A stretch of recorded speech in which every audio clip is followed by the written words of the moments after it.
Mis amigos, muy buenas noches. Bienvenidos a La Neta Noticias, este espacio informativo en donde decir la neta a nosotros no nos cuesta. Yo soy Meme Yamet y como todas las noches nos vemos en punto de las 9 a través de los canales 160 de Total Play y el canal 79 de Easy. Yo les recuerdo que aquí solo decimos la neta, así que prepárense porque hoy nos vamos con todo. Banxico, empezamos directito y sin escalas. El banco de los mexicanos, Banxico, mis niños, ya se le fue encima a Andrés Manuel López Obrador, así como lo escuchan. Según Banxico, la economía mexicana lleva estancada 15 meses. Alejandro Díaz de León, el gobernador de Banxico, refirió que esto se debe a la reducción de la producción industrial y a la desaceleración de servicios. Según esto significaría un cierto estancamiento. ¿En dónde lo dijo? Pues lo dijo en su participación en el foro Estrategia Banorte 2019, el reto social de la banca. Dijo incluso que este estancamiento de la actividad económica se debe a la reducción de producción. Claramente estamos enfrentando un entorno de desaceleración interna que ha sido mayor a lo que se tenía anticipado. Y al entorno externo, pues en realidad tampoco ha sido de mucha ayuda. De igual forma, el gobernador del Banco de México, Alejandro Díaz de León Carrillo, mencionó que ellos tenían esperados que con todo el cambio de régimen y que con el cambio de gobierno se dieran ciertos cambios en la economía mexicana, pero no que estuviéramos en un cierto estancamiento por 15 meses. Ante ello, la Junta de Gobierno de Banxico decidió la semana pasada reducir la tasa de referencia por primera vez en 5 años, de un nivel máximo de 8.5 a 8%. Por otra parte, la banca y el sistema financiero siempre han tenido un reto y un rol social, pero en los últimos años, pues en realidad el cambio tecnológico es lo que está haciendo mayor parte. Pero a ver. Es bien sabido por todos nosotros que cuando viene un cambio político y cuando viene un cambio de régimen y cuando nos toca limpiar, hay que estar un poquito de tiempo en austeridad. Cuando se hablaba de austeridad republicana, justamente se hablaba de esto, que la cuarta transformación somos todos y que mientras se van depurando y se van llenando de nuevo las arcas y se va haciendo una reestructuración de cómo viene estando el sistema, pues lamentablemente estas cosas van a pasar. Ahora, ojo con lo que les estoy diciendo, en el mismo evento, el director de Banorte se desvivió por decirle a Andrés Manuel López Obrador que las estrategias de gobierno que está tomando están en el camino correcto e incluso dijo que él ve un futuro bastante prominente para el país. Cabe resaltar que en lo que lleva Andrés Manuel de gobierno se ha visto mucha más actividad que en lo que se habían visto en los últimos 2 sexenios. No podemos decir lo contrario.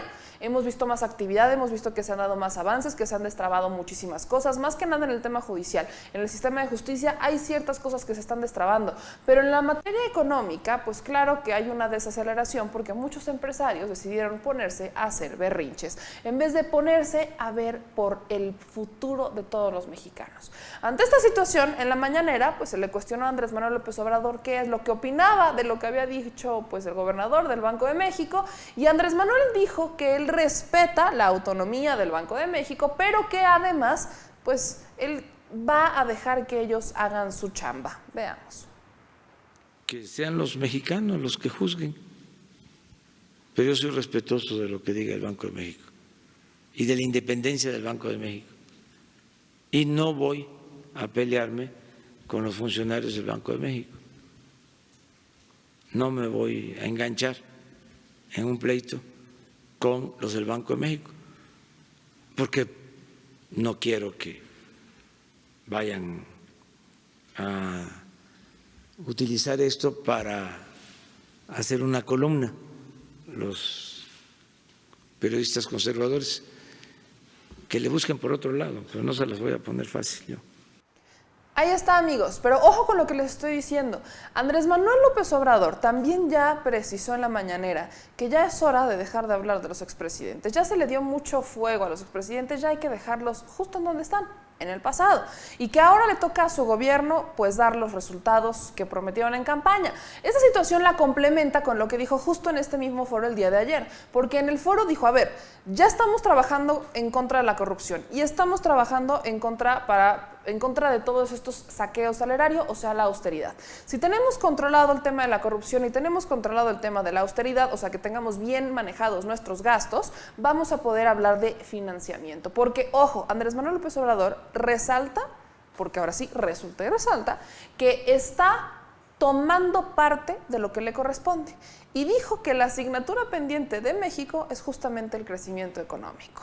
Pero vamos a este punto. No podíamos hablar de un crecimiento económico mientras siguiéramos manteniendo a los corruptazos en el sistema. No podíamos hablar de un crecimiento económico si seguíamos despilfarrando como lo hicieron en la administración pasada. Nosotros teníamos que tener las bases sólidas para que podamos hablar de una inversión. El gobierno actual, según Andrés Manuel López Obrador, ya está buscando que teniendo la corrupción y con la austeridad controlada se pueda financiar el desarrollo. No basta solo con el combate a la corrupción y la austeridad, también se requiere el crecimiento y es una asignatura pendiente que tiene la administración y es lo que se tiene que procurar. Justo por eso se está poniendo orden, para que no haya ni corrupción ni derroche en el gobierno y es importante que se impulse ahora el crecimiento. Ojo con esto, mientras que economistas de instituciones financieras recortaron el 1 de agosto sus expectativas de crecimiento en la economía mexicana, el presidente le dijo a los banqueros que no se ha caído en recesión, aunque reconoció que existe un bajo crecimiento en la economía, por lo que el gobierno está trabajando ya en la implementación de medidas para impulsar la inversión en infraestructura y apoyar a la economía de los mexicanos más pobres. Pero volvemos al punto de lo que siempre hemos hablado. Cuando quieren hacerse las cosas bien, hay ciertas cositas que tenemos que sacrificar, hay ciertos cambios que tenemos que hacer. Cuando nosotros queremos hacer las cosas bien y bonito, no podemos decir, ay, sí vamos a generar muchísima inversión y miren todas las obras que estamos haciendo y miren toda la infraestructura que estamos manejando y miren toda la inversión que tiene el país, cuando la mitad de esas inversiones se está yendo en moches.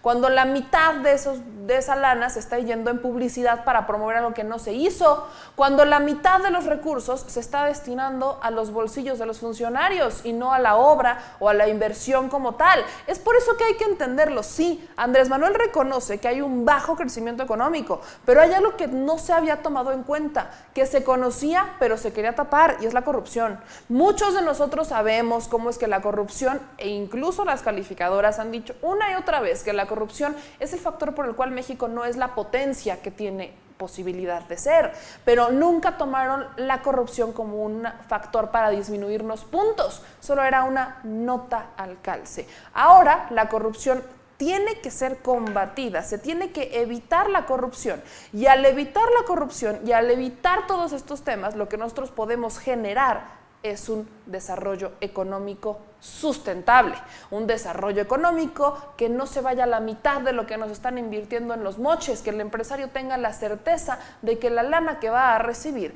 es lana que va a ir al destino, la lana que va a invertir se va a redituar, que la lana que va a invertir en el país va a llegar al punto final del destino, no que se va a quedar en el bolsillo del funcionario de preferencia. Y amigos, hablando de otras 1001 cosas que se están pues acomodando aquí en México, vamos a decir, acomodando, es el tema del aeropuerto. El aeropuerto de Santa Lucía, mis amigos, sí, va de nuevo. ¿Por qué no hay tanto crecimiento económico? Porque los empresarios no están conformes con pues, el tema de combatir la corrupción, de hacer las cosas bien y bonito como marcan las reglas, sino que quieren que se hagan las cosas como estaban acostumbrados. Y el nuevo aeropuerto internacional de Texcoco era un claro ejemplo de cómo es que se manejaban las cosas. Actualmente, nosotros lo hemos dicho y repetido incansablemente, la estrategia es que el beneficiado pues, sea el ciudadano, no el empresario, no el gobierno, no, el ciudadano, que se resuelvan las necesidades que se deben de resolver. ¿A qué vamos con esto, mis amigos? Pues que los jueces, que ahora sí están tomando parte y no deberían de hacerlo, insisten en ponerle el pie a Andrés Manuel en esta situación. Un juez otorgó una nueva suspensión definitiva en contra del aeropuerto de Santa Lucía. Se prohíbe la ejecución de la autorización del impacto ambiental hasta que se analice si el proyecto cuenta con los principios en materia ambiental. El juez 10º de distrito en el Estado de México concedió una suspensión definitiva en contra de todos los efectos y consecuencias respecto al proyecto de Santa Lucía.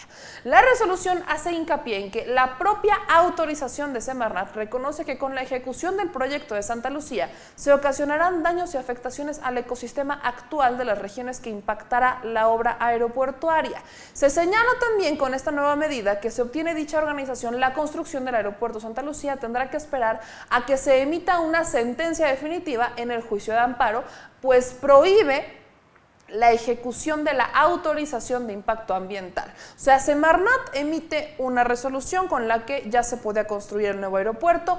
Este juez viene y dice es que no, porque no creo que Semarnat esté tomando en cuenta lo que está diciendo.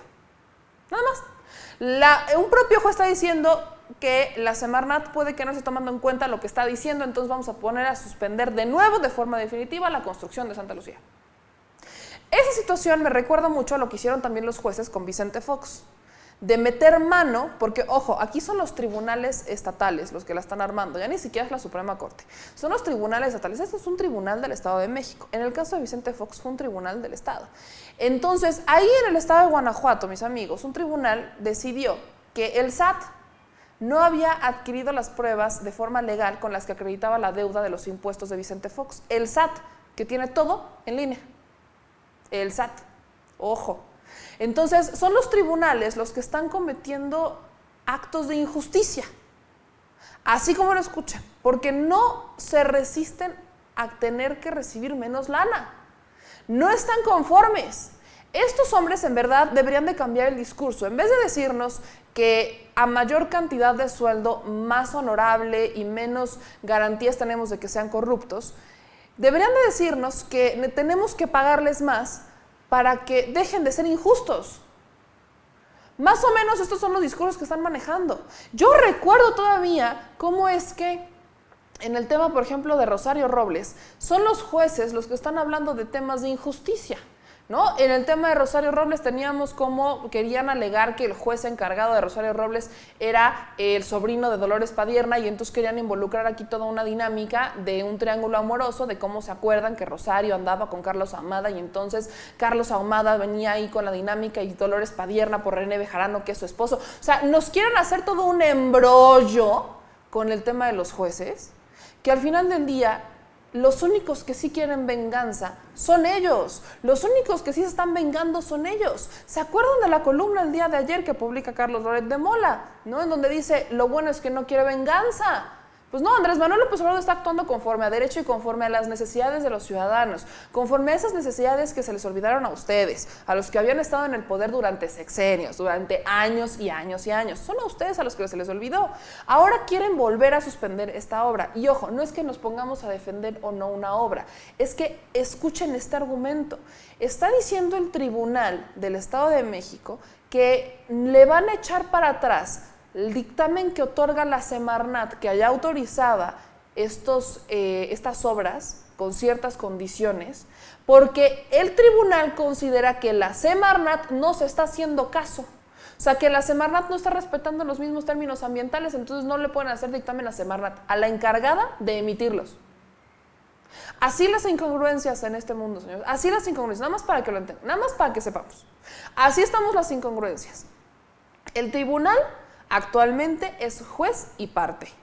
Ya no nada más fungen como jueces, no, ya también son jueces y parte. Y quiero que recordemos brevemente el momento en que Andrés Manuel López Obrador dijo que pues, él no iba por venganza, que no, aquí no hay temas de venganza. Solo quiero que lo recordemos para que nos quede bien tatuado en el cerebro, mis amigos, que aquí los que están haciendo venganza son otros. Veamos. Yo no creo que sea un asunto de venganza. Y yo repruebo eso. No debe de haber venganza. No se debe de utilizar la ley ni las instituciones con ese propósito. Nunca más fabricar delitos. No se me va a olvidar de cómo se dedicaban a fabricar delitos. Había ministerios públicos, metían el papel en la máquina y a darle todo el Código Penal.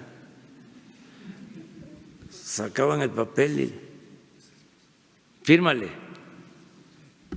No, pero fírmale.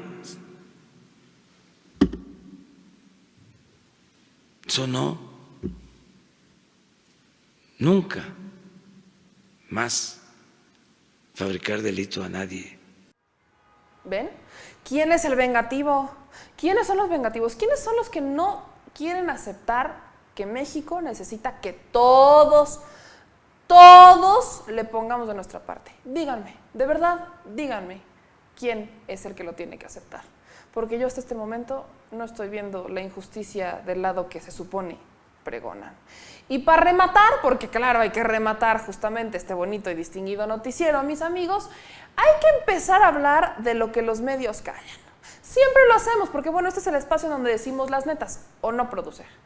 Aquí decimos la neta, nada más que la neta y hasta el final la neta. Fíjense, mis amigos, que hace algunos días yo vi en Twitter cómo es que empezaron a subir un video de Olga Sánchez Cordero, en donde Olga Sánchez Cordero, o sea, tomaron ese fragmento de video para decir que Olga Sánchez Cordero estaba pactando con el crimen organizado. Véanlo. El crimen organizado en Guerrero. ¿Están buscando una tregua? ¿A qué grupo se refería usted? Estamos dialogando ahorita. Estamos dialogando con muchos grupos y están, de verdad, nos han manifestado ya que no quieren seguir en esta violencia, que ellos quieren deponer las armas y quieren caminar hacia la paz. ¿Qué grupos, ellos, secretaria? Varios grupos, no puedo especificar. ¿Escucharon? En alguna parte Olga Sánchez Cordero dijo grupos del crimen organizado. ¿Producer, lo escuchaste tú? ¿Dijo crimen organizado? No lo dijo. No lo dijo. O sea, dijo, estamos hablando con grupos. Dijo grupos. Y yo les decía en Twitter, y justo les decía en Twitter, ¿grupos de qué? O sea, no podemos mandarla al matadero sin que nos diga grupos de qué.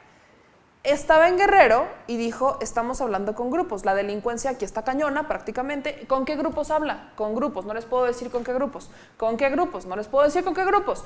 Solo eso bastó para que los medios tradicionales, ustedes ya saben quiénes son, empezaran a decir que estaba pactando con el crimen organizado. Y yo les decía, ¿por qué no preguntamos son con grupos de las autodefensas? Porque en Guerrero hay muchas autodefensas, en Michoacán hay autodefensas, en Oaxaca, en Chiapas, en prácticamente todo México hay autodefensas. Ciudadanos organizados que agarraron armas para defenderse porque los policías y los militares no podían defenderlos. ¿No? Son ciudadanos como usted y como yo, que decidieron defender su territorio a punta de balazos. Porque las instituciones encargadas de hacerlo no lo podían hacer solas. O más bien, estaban coludidas con el crimen organizado. Yo decía, ¿por qué no preguntamos si son grupos del crimen organizado o más bien si son las autodefensas? ¿Por qué no preguntamos si son grupos colectivos, si son grupos de personas buscando desaparecidos, si son grupos de la sociedad civil, si son, no sé, ¿por qué queremos simplemente meterle el título de crimen organizado? ¿Por qué no preguntar? Y bueno, se preguntó y la respuesta, se les dijo, fue las autodefensas. Cosa que también se reprochó, pero ojo, Andrés Manuel López Obrador en la mañanera le reprocha al subsecretario de Segov, a Ricardo Peralta, el que se esté hablando con las autodefensas, porque aquí ya se prestó a una dinámica diferente. Hay un choque entre Aureoles y Peralta. Luego de que el subsecretario de Gobernación, Ricardo Peralta, afirmó que la Federación no está pactando con delincuentes, Silvano Aureoles criticó su visita a Michoacán y el gobierno dice, según Silvano, le está dando dinero al crimen organizado, según Aureoles. El subsecretario de Gobernación afirmó que el gobierno de México no pacta con delincuentes ni con el crimen organizado. Eso, ojo, no pacta con delincuentes ni con el crimen organizado. Acuérdense que ya hubo estas rondas de diálogo, de vamos por la paz, bla, bla, bla, bla, bla, bla, bla. O sea, acuérdense cómo está esta dinámica que ya se había platicado de que muchas personas en México por la necesidad se vieron obligadas a delinquir. Hay otras que no, pero hay muchos que sí se vieron obligados a hacerlo.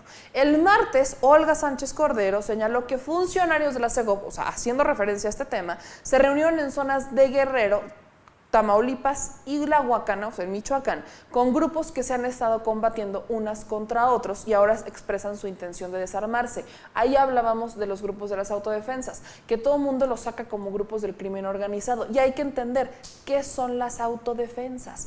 Las autodefensas en México se volvieron así de violentas porque están tan hartas de que los policías estén coludidos con el crimen organizado que decidieron defenderse solas. ¿No estamos de acuerdo con las autodefensas? Claro que no. ¿Por qué no estamos de acuerdo con las autodefensas? Porque ya están reclutando niños. Porque ya hay niños que deberían de estar en las escuelas, pero que saben usar un arma, saben limpiarla, saben disparar, saben matar. Por eso no estamos de acuerdo, porque las autodefensas, porque el ciudadano no debería de defenderse solo cuando hay una institución encargada de hacerlo. Pero yo le pregunto a usted, ¿la institución encargada de hacerlo lo puede hacer? ¿Está en las facultades de? Se le sale de las manos, se le ha salido de las manos desde hace muchos años. Entonces las autodefensas por eso existen. Hay intención de que se desarmen si hay una estrategia que los proteja. ¡Ojo con eso! No podemos decir que porque tienen pistolas son criminales, no. No es que estén haciendo lo correcto, no lo están haciendo. Pero ellos surgen a modo de defensa porque las autoridades no lo hicieron. Entonces, Andrés Manuel en la mañanera emite su posicionamiento al respecto.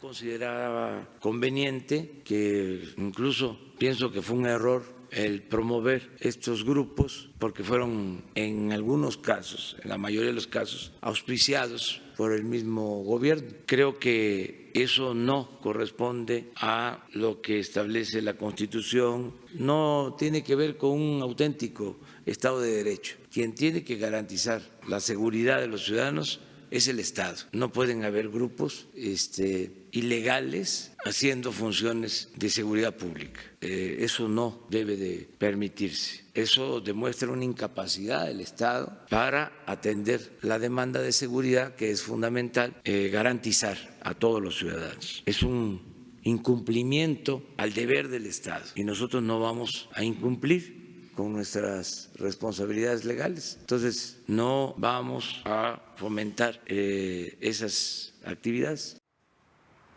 A eso vamos. En este mismo tenor, Andrés Manuel señala que no se puede tachar a un municipio de delincuentes por un problema social que en realidad surge tras una omisión del pasado de haber cubierto la seguridad pública. Ricardo Peralta incluso negó que se les vaya a dar dinero a los delincuentes y aclaró que en la construcción del parque agroindustrial no hay inversión con recursos públicos, que es otra cosa que alega Aureoles. Reitera incluso Peralta que el motivo de su visita a Michoacán, ubicado a 210 kilómetros de la capital, es para atender a una convocatoria de los habitantes de esa región, y a pregunta expresa, Peralta insistió en que el gobierno no pacta con nadie del crimen organizado. Todas las personas que están cometiendo delitos, el único encuentro que van a tener es con la justicia. Peralta lo dijo, lo recalcó, lo dijo, lo repitió, lo recalcó, lo dejó clarito. Pero agarran el fragmento de video de Olga Sánchez Cordero y empiezan a tergiversar la verdad. Y yo les preguntaba en Twitter, bueno, ¿por qué no le preguntan a Olga Sánchez Cordero, oiga, secretaria de Gobernación, ¿se está pactando con el crimen organizado o no? Ahora, ¿se van a venir a dar golpes de pecho? Vamos. Quienes han pactado con el crimen organizado han sido todos los gobiernos. ¿Qué tal los sobornos del Chapo Guzmán a Felipe Calderón? ¿Qué tal los sobornos de Chapo Guzmán a Enrique Peña Nieto? Eso no es pactar, no. Seguro es un regalo de bienvenida, no sabría cómo llamarle. O sea, de verdad no sabría cómo llamarle. Porque bueno, quiero recordarles que en el sexenio de Calderón jamás se detuvo al Chapo Guzmán. Al contrario, le dieron vajilla a los contrincantes, a los enemigos del Chapo Guzmán. ¿Eso no es pactar con el crimen? No, ok. Que en el sexenio de Felipe Calderón surgieran fuerzas criminales emanadas de la Policía Federal. Eso tampoco es, no, seguramente tampoco es. Me encanta cómo hoy se quieren venir a dar golpes de pecho y de verdad no les queda. Les sorprende les sorprende el pactar con el crimen organizado cuando ellos lo hicieron durante años para mantener el control, que para mantener los límites, que para que hubiera zonas en donde no pasaran los límites y entonces ahí no hubiera delincuencia. Y ahora que las cosas no se están haciendo como ellos quieren venir a ensuciar una imagen distinta. Vaya, no crean que el león siempre es de su condición, Ahí está ese dicho, el león cree que todos son de su condición y lamentablemente aquí no está funcionando así. Hablamos de los grupos de autodefensas que surgen a raíz de las malas estrategias en seguridad pública, cortesía de las administraciones anteriores. Entonces, ahí se los dejo de tarea, ¿no? Ya saben que aquí en este noticiero estamos desmembrando la verdad, nos ponemos a decir las netas como debe de ser, porque mis amigos, en definitiva, a mí me queda clarísimo que la oposición choricera sí tiene muchas ganas, pero de dar risa. Deberían empezar por hacer las cosas bien. Este país necesita que todos los mexicanos pongamos de nuestra parte. Yo soy Meme Yamel y nos vemos mañana a las 9 de la noche porque decir la neta a nosotros no nos cuesta. Suscríbanse en nuestros canales, activen las notificaciones y por favor suscríbanse en nuestro canal de YouTube, todas las manitas arriba y todos los comentarios aquí abajo. No dejen para mañana lo que pueden hacer hoy, o sea, picarle a la campanita. Suscríbanse también a mis canales de Meme Yamel. Nos vemos mañana y nos vemos también por Acústica Televisión en el canal 160 de Total Play y el canal 79 de Easy. Adiós.